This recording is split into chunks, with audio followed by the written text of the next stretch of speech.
की जय। श्री गोविंद गोपीनाथ मरन मोहन जू की जय। नित्य लीला प्रविष्टम विष्णुपाद रशत रशत शिशुमार भक्तिवेदांत नारायण गोसाई महाराज श्री गुरुदेव की जय। नित्य लीला प्रविष्टम विष्णुपाद रशत रशत शिशुमार भक्तिवेदांत वामन गोसाई महाराज की जय। नित्य लीला प्रविष्टम विष्णुपाद रशत रशत शिशुमार भक्तिवेदांत स्वामी महाराज श्री प्रभुपाद की जय।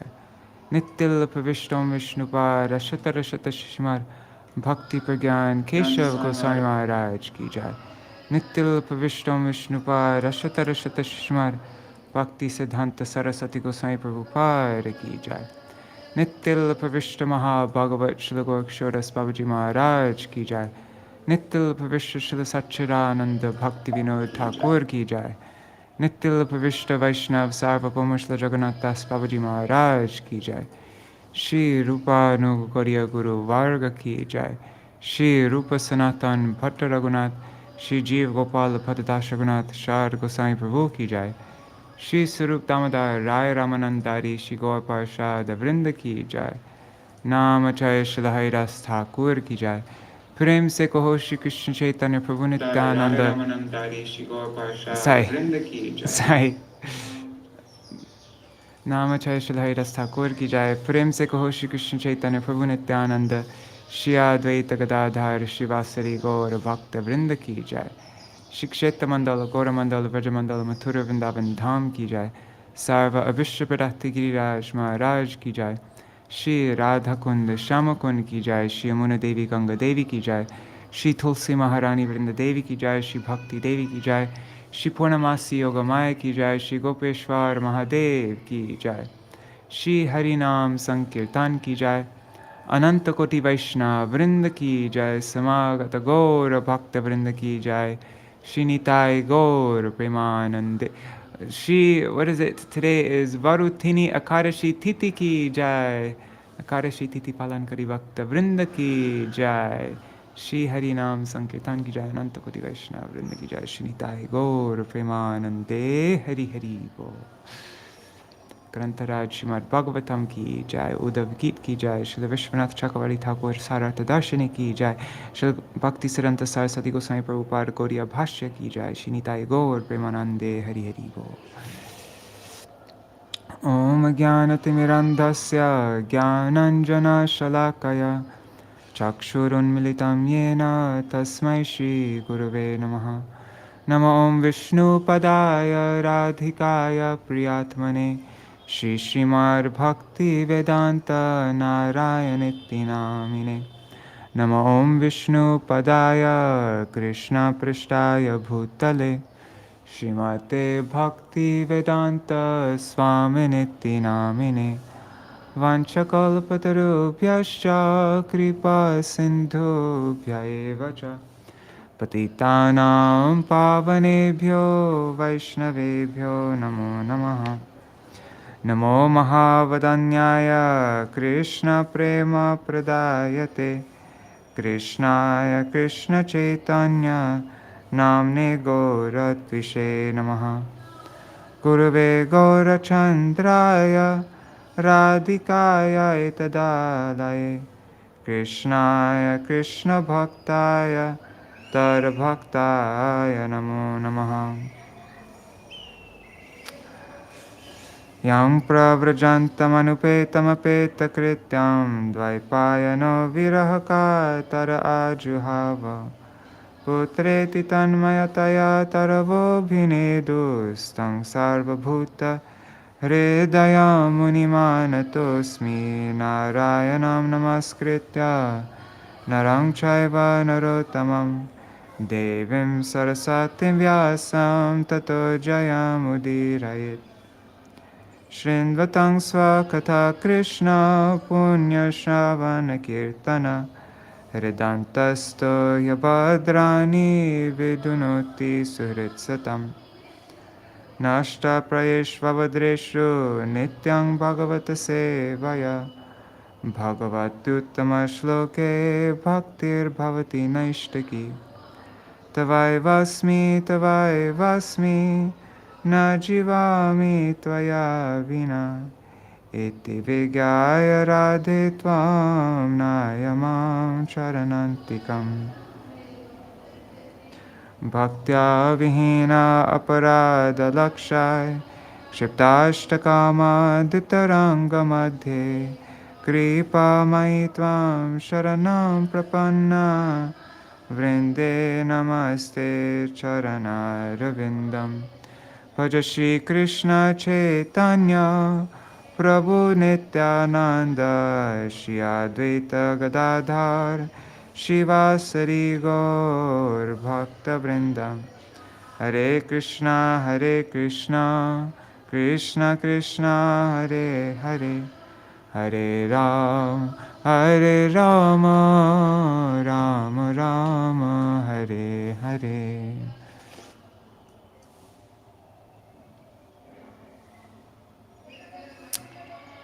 Haribol, Raseshwari Mataji and Ganga Mataji, Rohit Radha Krishnanji, Pradyumna Prabhu, Mantramurti Mataji. No, Pradyumna Prabhu, I have never found anywhere anything about Keshavrat, and I've always been curious to know anything, not just classes by devotees, but like actual places in Shastra that mentions Keshavrat. If there's anything in Hari Bhakti Vilas, please let me know. Or like any, because yes, Keshavrat is in all the calendars. It's in our calendar, but I've just never seen anything written about it. So I'm very curious. Actually, there's specific instructions how to follow it and stuff, but directly from Shastra, that's what I want to know.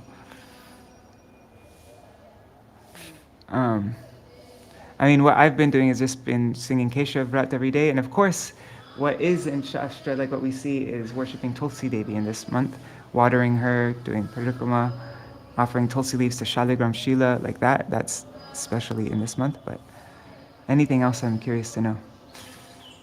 Okay, so, I think it's about time that we do a recap, isn't it? Let's go through, where is it? Bhagavad Pravaha.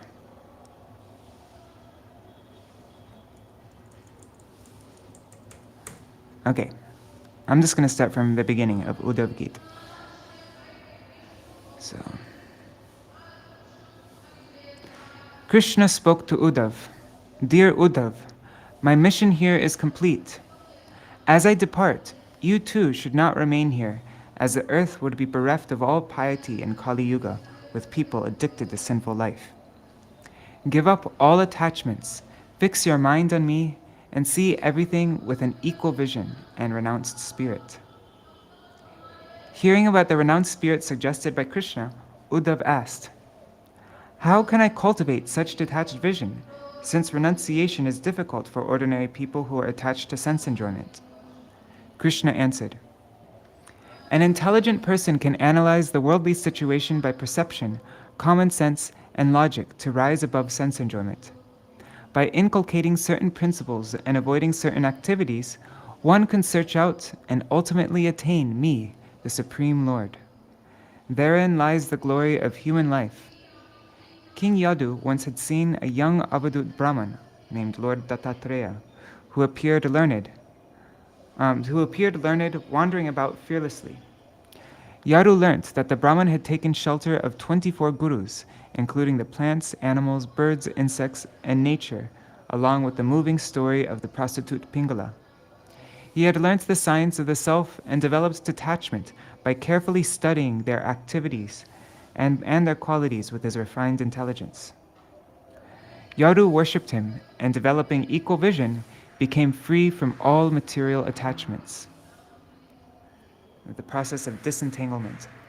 Having prescribed equal vision and describes the qualities of a saintly person through the story of the Avadut Brahman, Krishna further outlines the practical means to achieve such a saintly position. Initially, taking shelter in me through scriptures, one must practice varnashram. Work not for selfish sense enjoyment, but as a matter of duty, nishkam karma yoga. By this, one gets some understanding of the true self. One must then approach a bona fide guru, a representative of God, with faith and affection, and be completely surrendered to him. One must be eager to receive knowledge of God from the guru. Such pure spiritual knowledge destroys illusion arising from the material modes. The nature of fruitive activity. Refuting the karma mimamsa theory, which states that attaining happiness by fruitive work is the ultimate goal of life, Krishna explains. Attached workers desire perpetual happiness, but they are unhappy too often and satisfied only occasionally. Thus they prove that they are not independent and their destinies are under some superior control.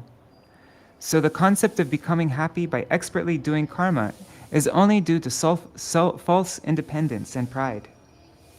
Even if, by some means, people are able to avoid misery, still they cannot avoid death.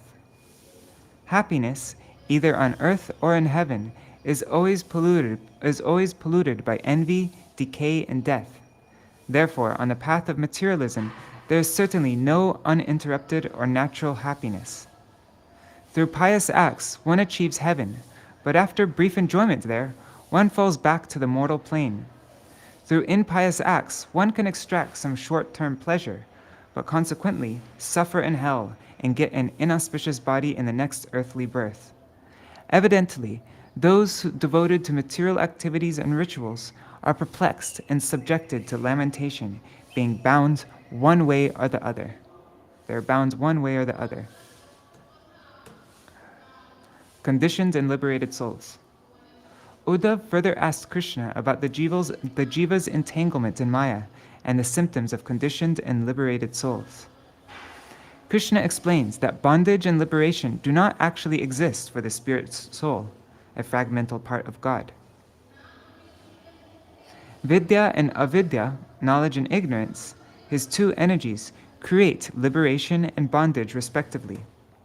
The jiva's relationship with the material nature arises only due to their ignorance, avidya. The conditioned soul identifies with the material body like a person who identifies with somebody in a dream. Thus, one undergoes various illusory experiences of temporary bodily enjoyment and distress. These are illusory and not factual, because the soul in its original state is ever blissful as a part of the whole. The liberated soul, therefore, although situated in the material body, doesn't identify with it. He remains detached from all worldly sense objects, although he may seem to be engaging with them. So, in other words, he's fully engaged in he's fully endowed with yukta vairagya. That's proper renunciation, in which he engages all things in Krishna's service, rather than just renouncing everything. Being fully awakened to one's spiritual identity as a servant of God, a liberated soul has no relation whatsoever with this material world. Krishna then described how to become liberated. Accept only those scriptures that describe my glories. Thus fix your mind on me and perform devotional service and association of my devotees. Thus, reach the platform of ultimate liberation, my supreme abode. Other scriptures which deal with subject matters other than pure devotional service, teaching ways of pious and peaceful living, etc., factually open doors to further entanglement only. The true bhakta and the best bhakti. Hearing that one point of devotion leads one to Krishna's abode, Uddhava asked, "Whom do you consider to be a true devotee, and what are the aspects of devotional practice?" Krishna replied, "A true devotee has 28 qualities. He is merciful, forgiving, truthful, non-envious, undisturbed, self-controlled, peaceful, steady, accepts me as the only shelter, and so on." The practice of bhakti includes 64 kinds of activities: seeing, touching, worshipping, serving, glorifying, and offering obeisances to the deity and pure devotees, hearing and chanting about me, meditation on me, etc. Being their ultimate shelter, I remember such devotees who perform such bhakti. If one does not engage in bhakti, which arises usually by associating with my devotees, there is no means of escaping from material existence. The power of devotee association. Describing the super excellence of devotee association, Krishna said, By associating with my pure devotees, one can destroy one's attachment for all material sense gratification and attain perfection. Many people could attain me simply by associating with my pure devotees. The Daitas, Rakshasas, birds, beasts, Gandharvas, Apsaras, Vaishyas, Sudras, and so on were purified in devotee association. Some examples were Vritrasura, Prahlad, Bali, Vrishaparva, Bana, Maya, Vibhishan, Sugriva, Hanuman, Jambavan, Gajendra, Jatayu, Tuladhara, Kubja, the gopis, and the wives of the Brahmanas. These persons did not undergo serious Vedic studies, nor did they execute severe vows or austerities, but they simply associated with my devotees. Krishna then glorified the topmost of all his devotees, the gopis of Vrindavan. Attached to me with the deepest love, they felt extreme distress of separation from me when Ṭhākura came to take myself and Balaram to Mathura. All those nights that they spent with me felt like a passing moment to them, but in my absence, the same night felt to them like a day of Brahmā. The role of knowledge, Gyan. Krishna so far gave the gradual progression of the processes of disentanglement as Varnashram, Nishkam Karma Yoga, surrendering to a bona fide guru, and then one-pointed devotion to him. Seeing Uddhava undecided, Krishna advised conclusively, one should use the axe of knowledge cultivated under the guru and cut this tree-like universe made of Maya, with its various flowers and fruits of material happiness and distress. Knowledge is awakened by the practice of principles in the mode of goodness. By cultivating goodness, one can conquer the lower modes. Ultimately, one must give up the axe of knowledge too, and become exclusively fixed in complete devotion to me. And now this is where we made it up to, the role of yoga. Having heard about knowledge, Uddhava then asked Krishna, human beings experience that material life repeatedly brings suffering, yet they try to enjoy materially. Why is this so? Krishna replied, due to misidentifying oneself with the material body and mind, this conditioned soul develops false knowledge. This misidentification and false knowledge afflicts one with unbearable material desires. Once, the four Kumaras had asked Brahma how to destroy the mutual relationship between the sense objects and the mind. Brahma couldn't answer it, but fixed his mind on me. I then appeared as Haṁsa, the swan incarnation, to explain Sankhya, by which one philosophically distinguishes matter from spirit. Okay, so that's where we are now. Let's go back.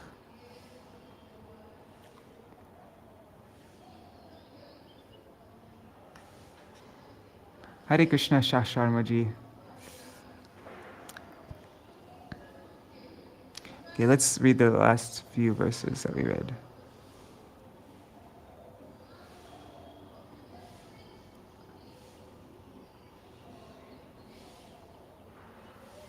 Okay.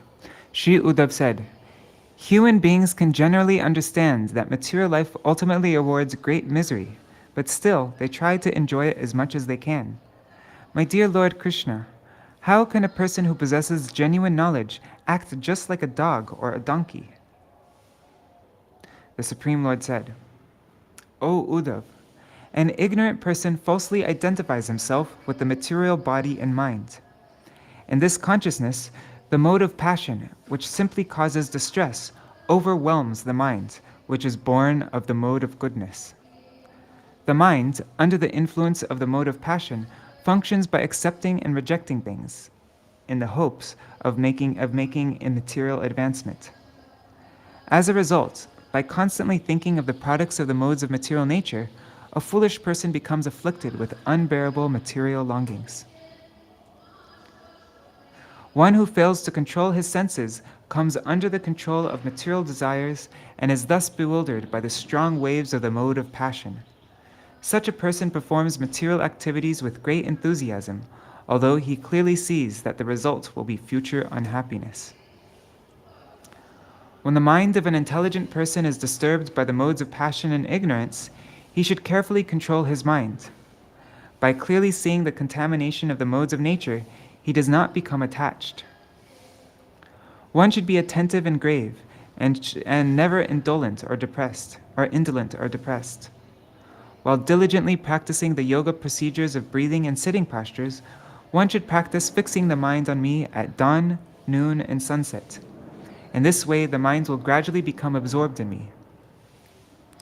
The actual yoga system, as taught by my devotees headed by Sanat Kumar, can be summarized in these few words. After withdrawing the minds from all other objects, one should completely absorb it in me without deviation. Can't remember if we read this. Anyways, I'm just going to read from here. Shri Uddhava-uvacha yadatam sanakadibhyo yena rupena keshava yogam adishtavan etad rupam ichhami veditum. Shri Uddhava said, O Keshav, I would like to know when and in what form did you instruct the science of yoga to the sages headed by Sanaka? Shri Bhagavan uvacha putra hiranyagarbhasya manasa sanakadaya paprachu pitaram shukshmam yogasya kantikim gatim. The Supreme Lord said, once the sages headed by Sanak, who were born from the mind of Brahmā, inquired from him about the difficult subject matter of the goal of yoga. Sārārtha-darśinī commentary by Śrīla Viśvanātha Cakravartī Ṭhākura. The phrase Aikantikim Gatim means the ultimate goal. Sanakadaya uchuhu goneshvavishate cheto gonashcheta cha prabho katam anunya santyago mumukshor atitisho. Oh, we read this already, because I remember having a hard time with that word. Atitisho. The sages headed by Sanak said, my dear Lord, the minds of human beings are naturally attracted towards the objects of sense gratification, and the sense objects enter the mind in the form of material desires. Considering this, how can a person who desires liberation, who wants to desist from the activities of sense gratification, sever the mutual tie between the sense objects and the mind? Please explain this to us. Sorry, just 1 second. I'm curious if what we read up to yesterday, I'm just checking.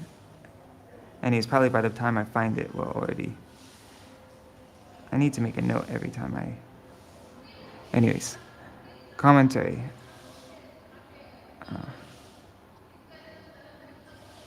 One second, I'm just looking at my phone. I got it here.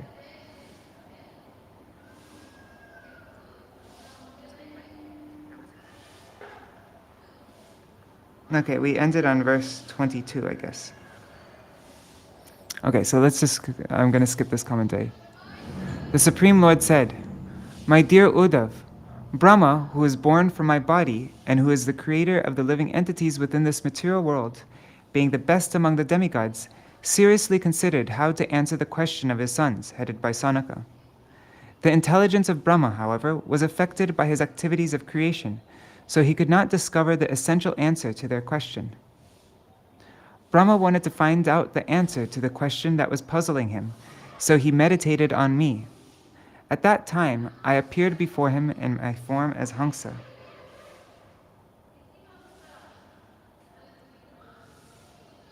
Upon seeing my form as Haṁsa, the sages headed by Sanak, placing Brahmā at the lead, approached me and worshipped my lotus feet.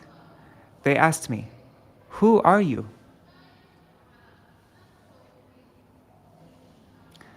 Okay, let's just read from this point, the Sanskrit.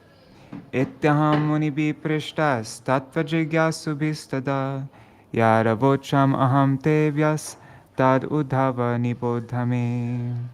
My dear Uddhav, the sages were eager to understand the actual purpose of yoga, and so they inquired for me. Now listen attentively as I repeat my instructions to the sages.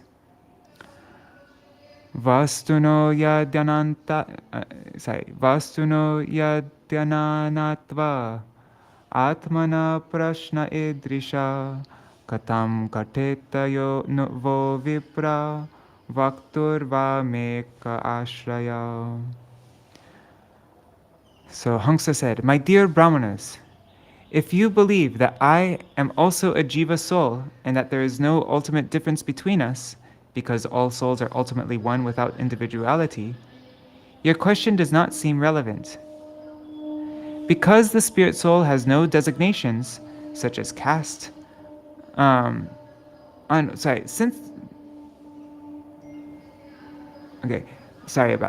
Because the spirit soul has no designations such as caste, on what basis should I answer your question?" Sārārtha-darśinī by Śrīla Viśvanātha Cakravartī Ṭhākura. Just checking everything's running okay. Looks like it. Okay. The Haṁsa incarnation said, "My dear Brahmanas, you ask me, 'Who are you?' because you consider me to be a living entity like yourselves. Do you think that I possess a material body? Or do you think that I am the Supreme Lord? If you consider me to be a living entity, then as a pure spirit soul, on what basis can I distinguish myself from you? How could you ask me such a question?" Gauḍīya Bhāṣya commentary by Bhaktisiddhānta Sarasvatī Gosvāmī Prabhupāda. If there is no difference between the Supreme Lord and the living entities, then there is also oneness of the person who is questioning and the person who is answering. Who should ask a question and to whom? The actual purport of Lord Haṁsa's statement is that the spirit soul and the super soul are separate identities. Panchatmakeshu bhuteshu samaneshu chavastuta ko bhavan iti va prashno vacharambo hyanartaka. If, when you ask me, "Who are you?" you are referring to the material body, which is made of the 5 gross material elements, earth, water, fire, air, and ether, you should have asked, "Who are you 5? If you consider that basically all material bodies are the same, being made of the same elements, then your question cannot be taken seriously. Thus, it appears that in asking my identity, you are simply speaking words without any real meaning. Sārārtha-darśinī. In the previous verse, the Lord indicated that if the sages accepted the impersonal philosophy that all living beings are ultimately one, then the question, "Who are you?" made no sense. In this verse, the Lord rejects the false conception that the self is the material body, which is composed of 5 gross material elements. The sages might argue that even among learned persons, it is a matter of courtesy to ask questions and give answers. After all, the Lord had addressed them as Brahmanas, and thus had also acted according to social conventions. To answer this argument, the Lord says, "My addressing you as Brahmanas would have no meaning if we are ultimately one. I merely reciprocated with your way of speaking to me. If we are ultimately one, then neither of our statements has any meaning." Gauḍīya Bhāṣya. The absolute truth is one, but living entity's material body, which is made of the 5 gross material elements, is different from other material bodies. The sages had already seen their father worship the lotus feet of the Lord, and so there was no need for their question.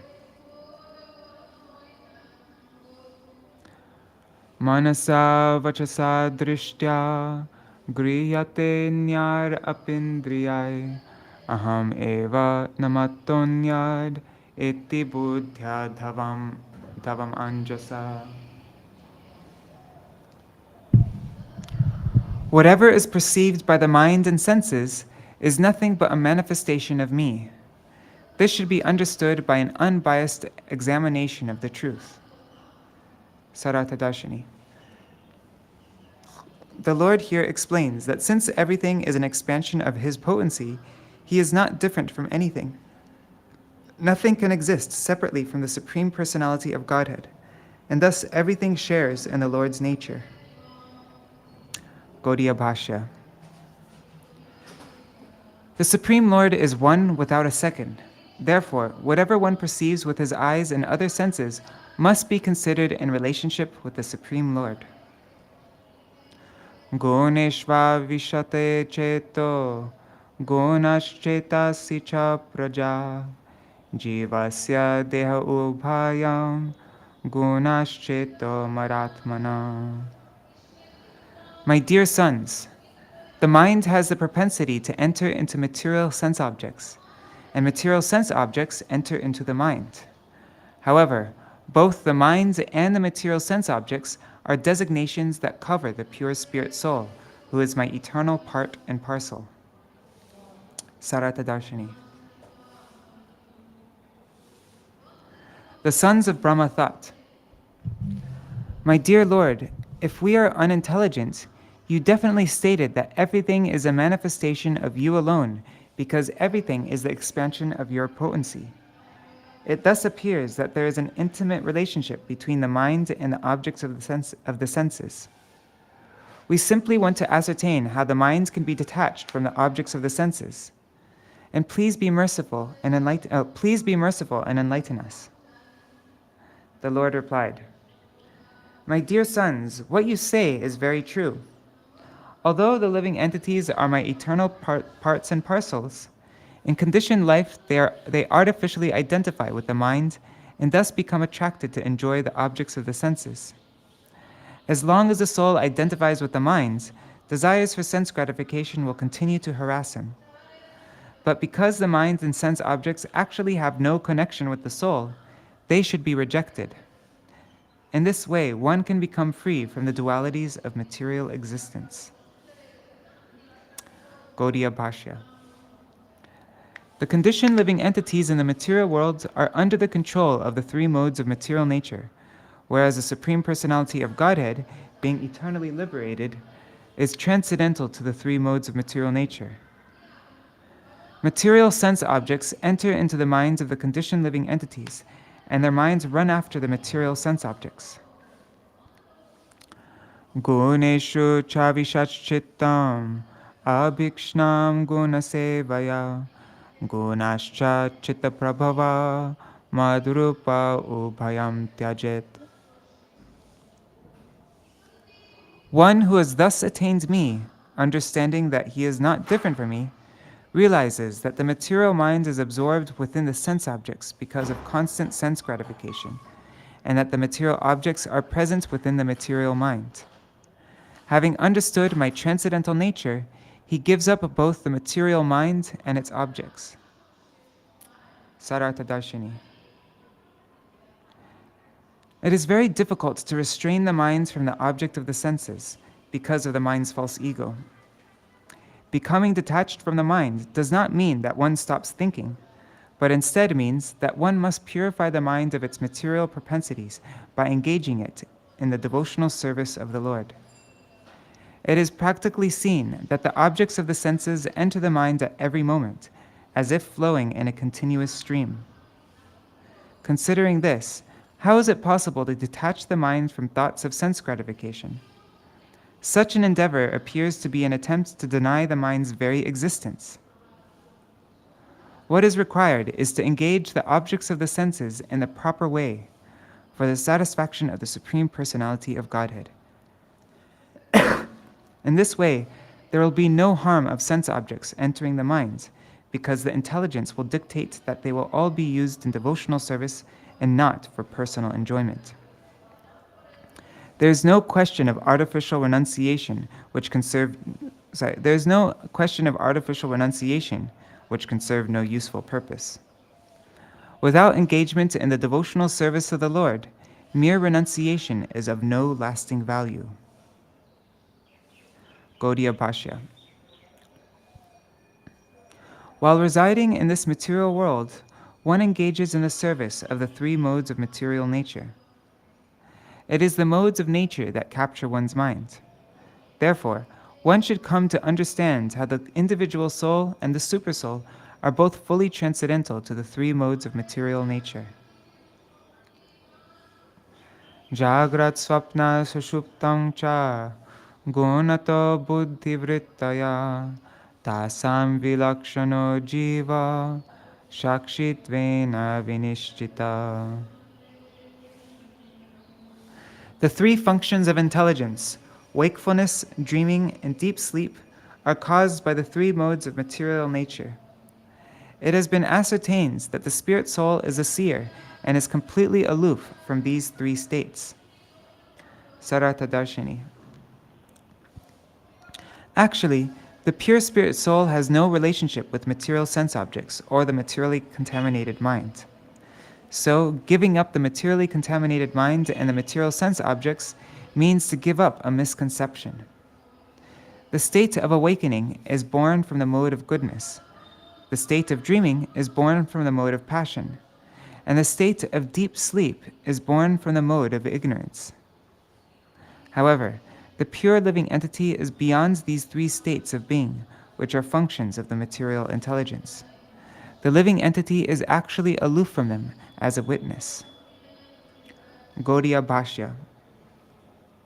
The three states of the living entity, wakefulness, dreaming, and deep sleep, which are functions of the intelligence, are born from the material modes of goodness, passion, and ignorance, respectively.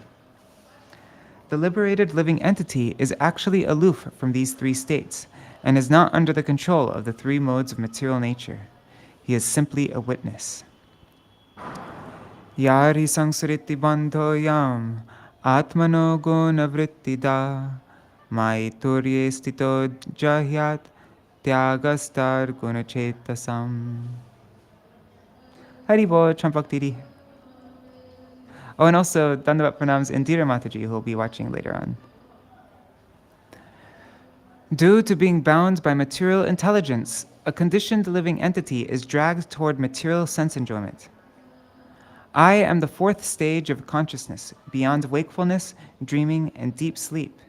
And so you should become established in me, and thus give up the bondage to material nature. In this way, you can automatically become detached from the material sense objects and the mind. Sārārtha-darśinī.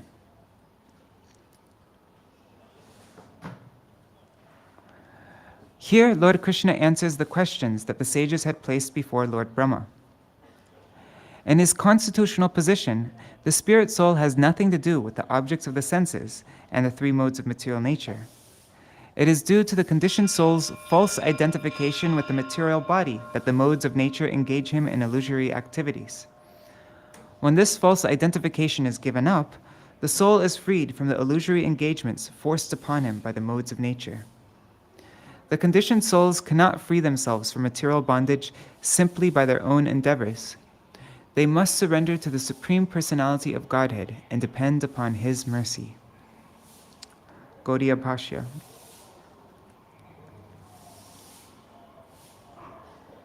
Being enticed by the material sense objects, one falls into the bondage of material existence.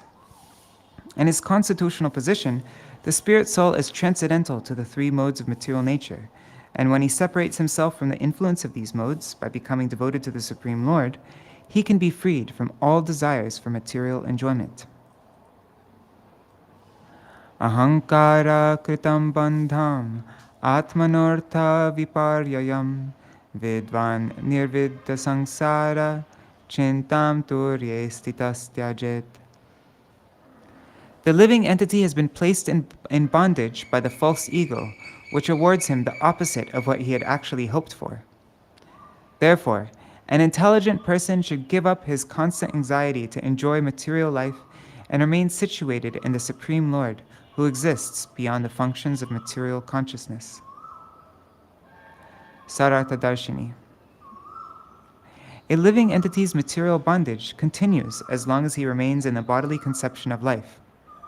An intelligent person should understand this fact very carefully and then become detached from material existence, which creates many unwanted conditions and which covers his constitutional nature of eternity, knowledge, and bliss. One who transfers his attention from the objects of the senses to the Lord will no longer have to fear material existence. Gauḍīya Bhāṣya. The living entity becomes misguided from his real self-interest due to false ego. This is the cause of material entanglement. One who takes shelter of the transcendental personality of Godhead will gradually lose interest in material life, so that he will remain steady on the transcendental platform. Being thus situated, one will take pleasure in cultivating Krishna consciousness, because the taste for material enjoyment has slackened due to an awakening of detachment within the heart. Devotional service to the Lord is the platform of transcendence.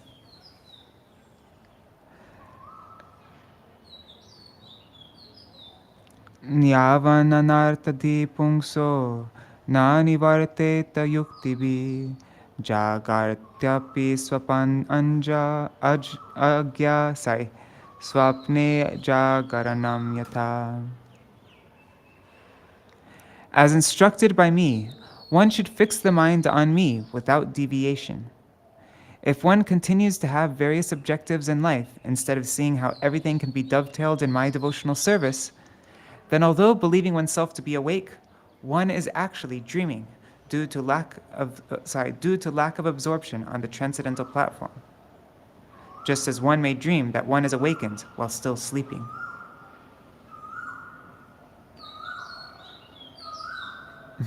I've done that so many times. I've dreamed that I woke up, and even though I was still sleeping, I wake up and I go use the bathroom and go brush my teeth, and then go downstairs for Mangalarti, and then I wake up actually. Sārārtha-darśinī. Until one has practically become detached from fruitive activities by engagement in devotional service, his life of sense gratification will continue. Although he may accept some path of liberation and thus consider himself to be saved, saved in quotation marks, he will remain in material existence. Such a person is certainly an illusion, and is compared to one who dreams. He is compared to one who dreams that he has awakened, although he is still sleeping. Gauḍīya Bhāṣya. Those whose minds are absorbed in something other than the Supreme Lord, who is one without a second, will remain bound to material desires for sense gratification. Although such a person may have some understanding of his conditioned state of existence and the means for attaining liberation, and thus proudly advertises himself as a liberated soul, that person will remain attached on the material platform. While sleeping, one may dream that he has awakened, although this is not a fact. Similarly, one may understand that the distinction between the body and the soul. One may understand the distinction between the body and the soul, and thus think that he has become liberated, while continuing to display all the symptoms of one who is absorbed in materialistic life.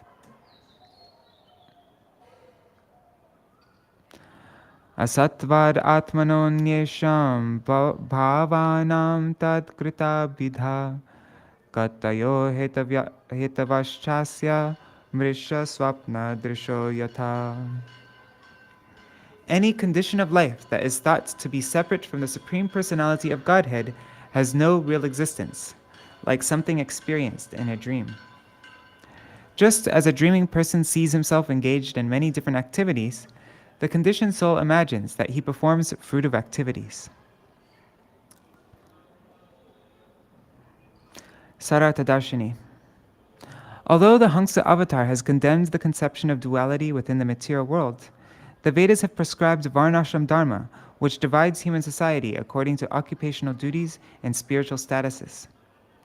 How can these two things be reconciled? The answer is given in this verse. The words anyesham bhavanam refer not to the Vedic understanding, but to the conception of life concocted due to false identification with the material body and mind. Of course, the divisions of the varnashram system are also based on this illusion, but they are arranged in such a way as to gradually bring one to the point of enlightenment and spiritual understanding. Being the Lord's creation, this material world is not false, as imagined by some less intelligent philosophers. This world is real, and the living entities are real, but the identification of the living entities with this material world is false.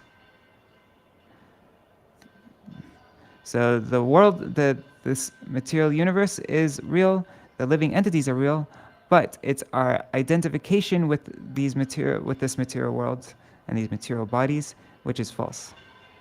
The example is sometimes given of a rabbit with horns. Rabbits are real and horns are real, but the sight of a rabbit with horns in a dream is an illusion. Similarly, it is a kind of dream of the conditioned soul that he has a permanent relationship with this material world. Gauḍīya Bhāṣya.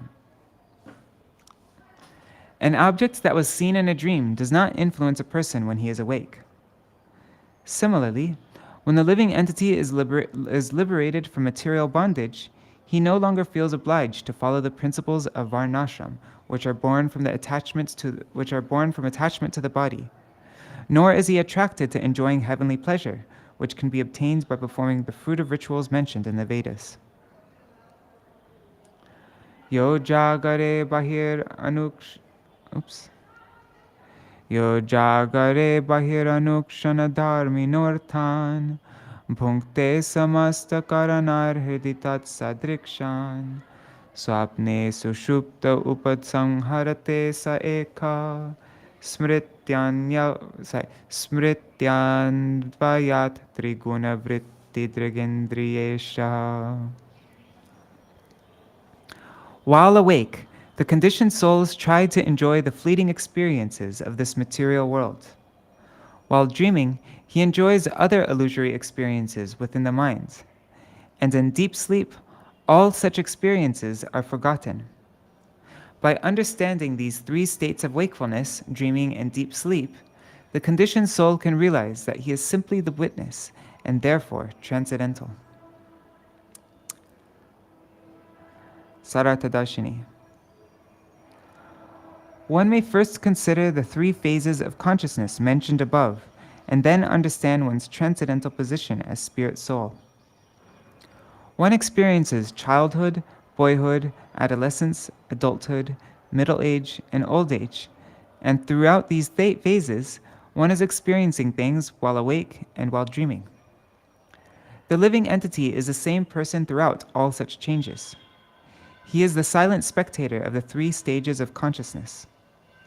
One may argue that it is actually the senses that experience during wakefulness, and that it is the mind that experiences during dreams. However, the Lord here states, Indriyesha.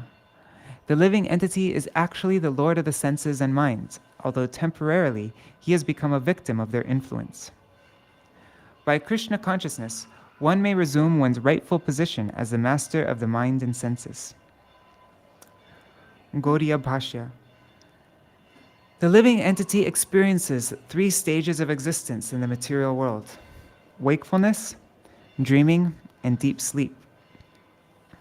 While awake, the senses of the gross body are active under the influence of time. While dreaming, although the living entity is untouched by the objects of the senses, he remains affected by them on the mental platform. While dreaming, although the living entity is untouched by the objects of the senses, he remains affected by them on the mental platform. In the state of deep sleep, the living entity forgets himself and the world. Evam vimrishya gunato manasas travasta manmayaya maikrita iti nishchitartha sanchedahardhamanumana sarvukti tikshna jnanasina bhajatamakhila sankshayadhim. My dear sons, after carefully deliberating upon how these My dear sons, after carefully deliberating upon how these three mental states are born from the three modes of material nature, and thus created by my illusory energy, you should cut to pieces the false ego, which is the source of all doubts, with the sharpened sword of knowledge acquired by logical reflection upon the instructions of the sages and Vedic literatures. You should then worship me, who am situated within the heart. Sārārtha-darśinī. The three stages of the mind and intelligence are produced from the three modes of material nature, which are creations of the Lord's illusory energy and thus have nothing to do with the spirit soul. By the help of the sharp sword of knowledge acquired by logical analysis of the instructions of saintly persons in the Shastra, one should destroy all doubts and worship the Supreme Personality of Godhead with determination. Gauḍīya Bhāṣya. If one has attained spiritual knowledge and is no longer influenced by the three stages of wakefulness, dreaming, and deep sleep, he vanquishes the spirit of sense enjoyment that had been directed by his materially conditioned mind, intelligence, and false ego, and he engages in the devotional service of the Lord so that all his doubts will be removed. Ikshetavi brahmamidam manaso vilasam drishtam vinashtamatilo lamadlata chakram vijnanamekkamurudheva vibhati maya swapnastridha guna visarga krito vikalpa.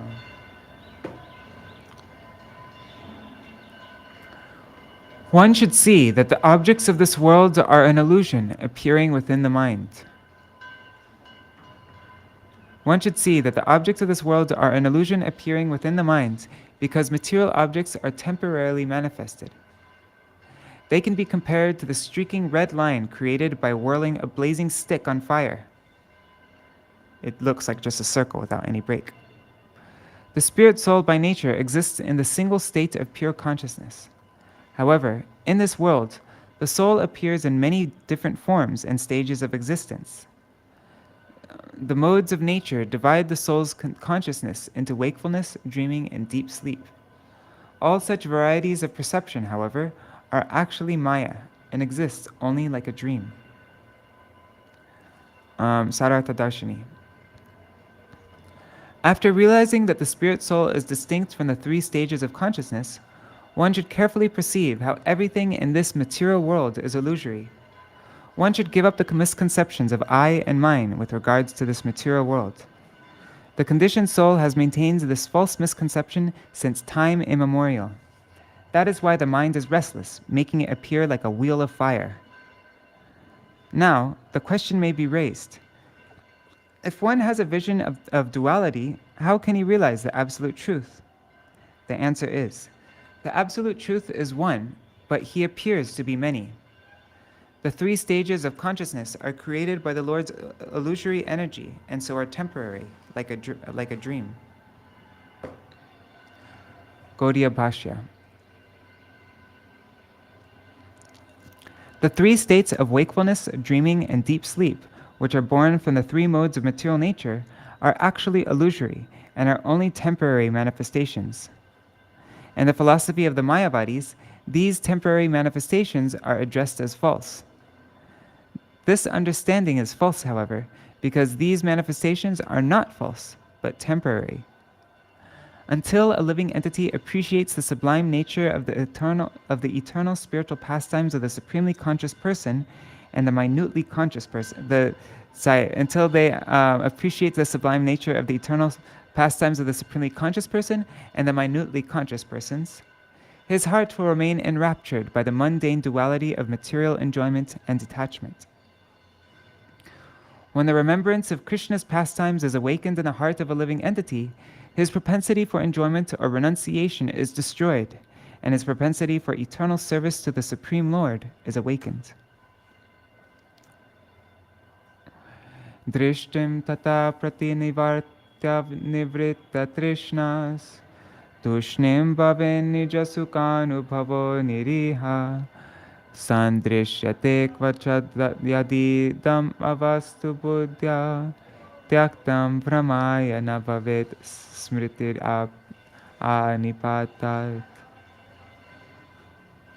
With the understanding of the temporary and illusory nature of the material world, and having pulled one's vision away from illusion, you should remain free from desires for material enjoyment. By experiencing the happiness of the soul, you should give up material speaking and activities. Even if you must be involved in material activities like eating, you should remember that it is not ultimate reality and that you have renounced it. By constantly living in this way, right up to the point of death, you will not again fall into illusion. Sārārtha-darśinī. The Lord said, "Because the visible material world is illusory and thus miserable, you should withdraw your vision from it and give up all desires for sense gratification. You should curtail material activities and talks of material subjects. You should simply take pleasure in the self within, knowing that this will free you from material bondage." Now the question may arise, is it impossible for an embodied soul to remain free from dealing with the external world, and so will never become freed from material existence? The answer is, even while performing activities of the material body, such as eating, this will not be the cause of illusion if one has given up the material conception of life with the help of his intelligence. Therefore, until one gives up his body at the time of death, one should continue to treat material objects with the mood of detachment. Gauḍīya Bhāṣya. One who attains the human form of life should not utilize material gain for gratifying his senses. There is no need to strive for material happiness, just as there is no point in endeavoring for distress. One should instead try to satisfy the Supreme Personality of Godhead by his execution of devotional service. One who is fully engaged in the devotional service of the Lord can understand that all kinds of material attachment simply increase who's fully engaged in this devotional service of the Lord can understand that all kinds of material attachment simply increase material illusion. Step by step, one should detach himself from matter by fully attaching himself to the devotional service of the Lord.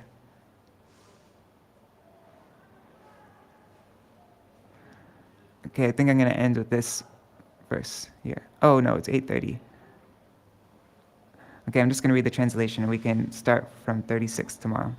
Just as a drunkard does not know whether his clothes have fallen off or if he is still wearing them, a self-realized soul does not notice whether his temporary body is seated on an asana, standing, or walking about. So we'll read from verse 36 tomorrow. All right, so I'm going to do Jaidvani and then we'll sing Keshavashtakam and Mahamantra.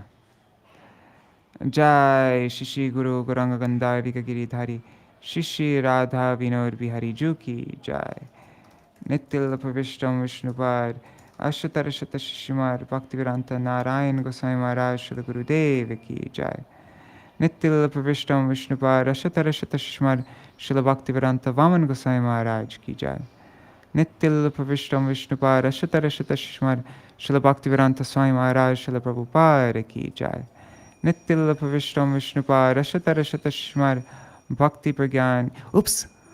Oh my god.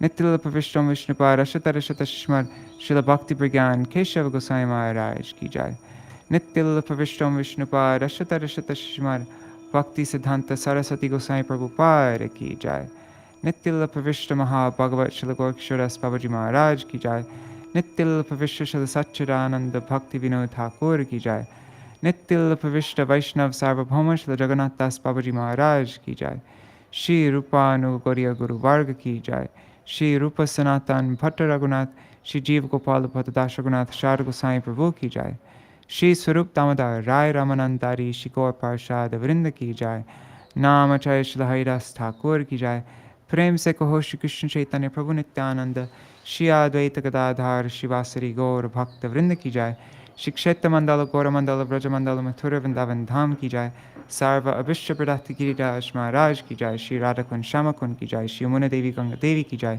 Shri Tulsi Maharani Vrinda Devi Ki Jai Shri Bhakti Devi Ki Jai Shri Purnamasi Yogamaya Ki Jai Shri Gopeshwar Mahadev Ki Jai Grantaraj Shrimad Bhagavatam Ki Jai Sārārtha-darśinī Vritti Ki Jai Śrīla Viśvanātha Cakravartī Ṭhākura Ki Jai Shri Gauḍīya Bhāṣya Ki Jai Śrīla Bhaktisiddhānta Sarasvatī Gosvāmī Prabhupāda Ki Jai Shri Uddhava-gīta Ki Jai Shri Varuthini Akadashi Tithi Ki Jai Tithi Palan Kari Bhakta Vrinda Ki Jai Ananta Koti Shri Harinam Sankirtan Ki Jai Ananta Koti Vaishnava Vrinda Ki Jai Samagata Gaur Bhakta Vrinda Ki Jai Shri Nitai Gaur Premanande Hari Hari Bo Vrindai Tulsi Devai Priyai Keshavashachar Krishna Bhakti Pradadevi Sattvatai Namo Namaha Panchakalpatarubhyascha kripasindubhya eva cha patitanam pavanebhyo vaishnavebhyo namo namaha.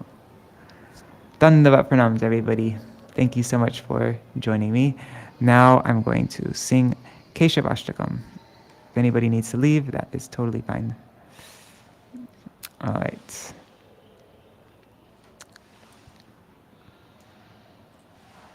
One second, just getting my mridanga.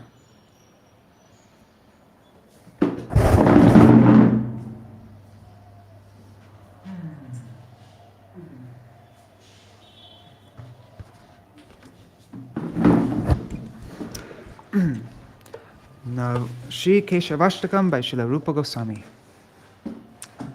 Nava Priya Kamanjari Rachita Karnapura Shriyam Vinidratara Malati Kalita Shekare no Jvalam Tarojvasita Yuddhika Kratita Valguvai Kakshakam Vraje Vijayinam Bhaje Vipina Deshata Keshavam Pishangi Manika Stani Pranata Shringi Pingekshane Mridanga Mukhi Dhumale Shavali Hangsi Vangshi Priye Iti Sasurabhikulam Taralamavayantam Uddhava Vraje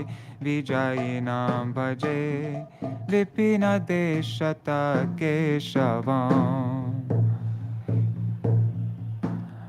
Kana Pranaya Medhuran Madhura Narma Goshti Kala Vilasa Nilayan Milad Vivida Vesha Vidyotina Sakina Kila Saraya Patishuhasayantam Gira Praje Vijayinam Bhaje Vipina Deshata Keshavam Shamambukanika Vali Dharavili Dagandantaram Samudagiri Dhatubir Likita Charupantram Kuram Udan Charali Mandali Duti Vidam Bivakralakam Vraje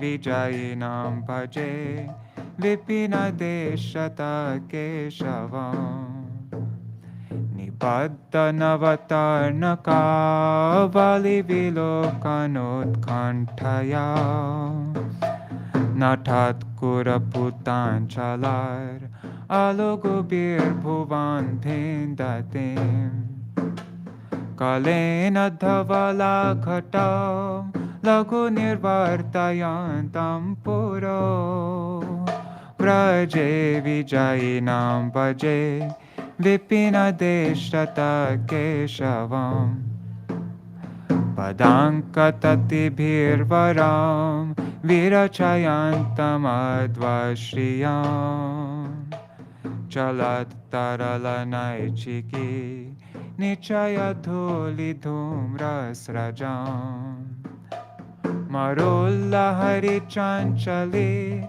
Krita Dukula Churanchalam Vraje Vijayinam Bhaje Vipina Deshata Keshavam Vilasa Murali Kala Dhvani Birula Sanmanasa Kshanara Kila Ballavi Pulakayantamantar Grihe Mohor Vidadatang Hride Pramuditancha Goshteshware Vraje Vijayinam Bhaje Vipina Deshata Keshavam Upetya Pati Sundari Tati Birabhirabhyarchitam Smitankurakaram bitar Natarapanga bhangi shatai Stanastavaka sancharan Nayani Nayana chanchari kanchalam Braje vijayinam bhaje Vipina deshata keshavam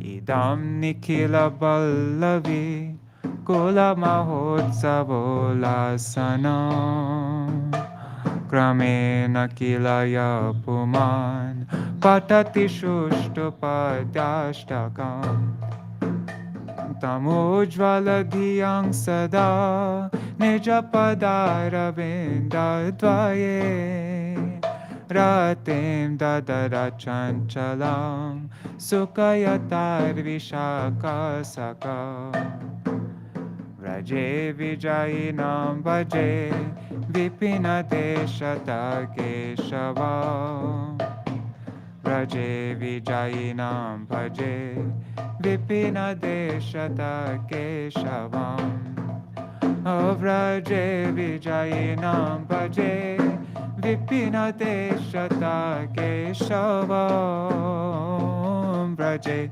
vijayinam bhaje Vipina deshata keshavam Jaya Keshavadev, Keshavadev, Keshavadev, Jaya Keshavadev, Jaya Keshavadev, Keshavadev, Keshavadev, Jaya Keshavadev, Hare Krishna, Hare Krishna, Krishna Krishna, Hare Hare, Hare Rama, Hare Rama, Rama Rama, Hare Hare, Hare Krishna, Krishna Krishna, Hare Hare, Hare Ram, Ram Ram, Hare Hare, Hare Krishna, Krishna Krishna, Hare Hare, Hare Ram, Ram Ram.